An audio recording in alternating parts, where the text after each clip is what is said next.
Ya, kembali lagi di persiapan UKM PPD gratis. Hari ini kita akan membahas mengenai Bell's palsy ya, teman-teman. Ya, jadi Bell's palsy ini adalah paralisis ya, jadi kelumpuhan pada nervus 7 perifer idiopatik ya. Jadi seringnya ini penyebabnya tidak diketahui. Idiopatik merupakan penyebab tersering dari paralisis facialis perifer unilateral ya.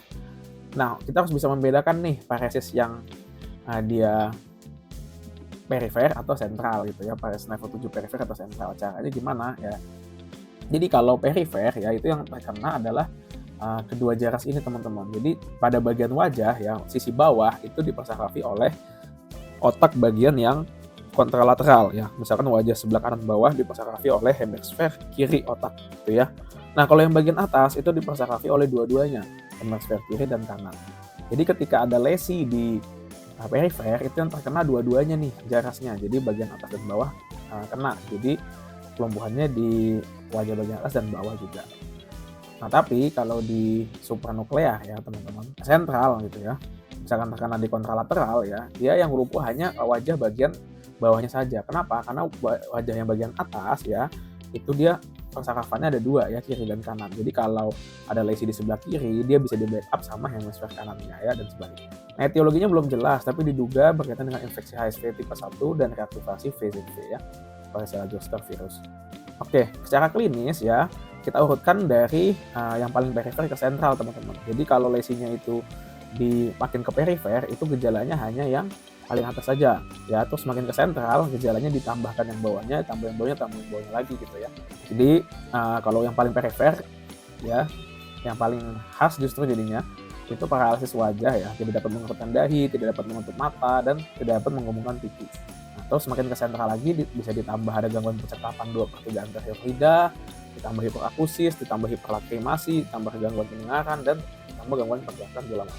Kalau ini kalau isinya udah sampai di sekitar sini nih, udah dekat-dekat pons ya. Oke, ada klasifikasi namanya Hals-Brightman ya teman-teman, 1 sampai 6 ya. Ini menilai keparahan dari si Bell's palsy ini.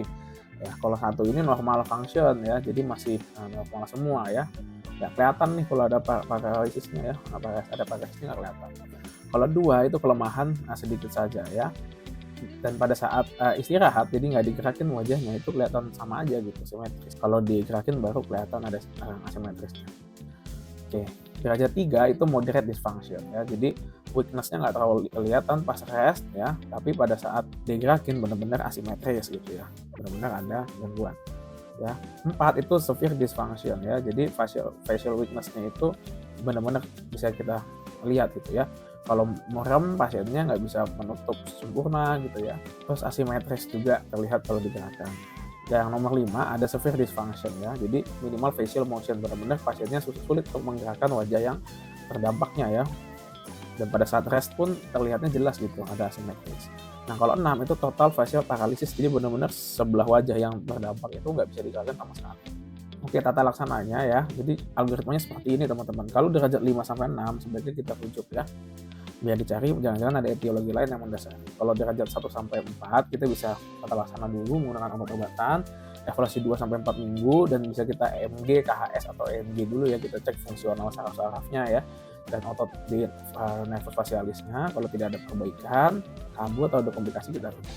Tata laksananya pakai kortikosteroid ya, prednisolon oral 50-60 mg, diikuti penurunan bertahap selama 10 hari. Bisa diberikan terapi antiviral ya, 5x400 mg selama 5 hari, atau valacyclovir 1x1000 mg ya. Atau kalau kemungkinan penyebabnya karena rektensi VZV-nya ini tinggi, acyclovirnya 5x800 mg. Nah, kita harus perhatikan penggunaan kortikosteroid ini ya pada pasien yang defisiensi.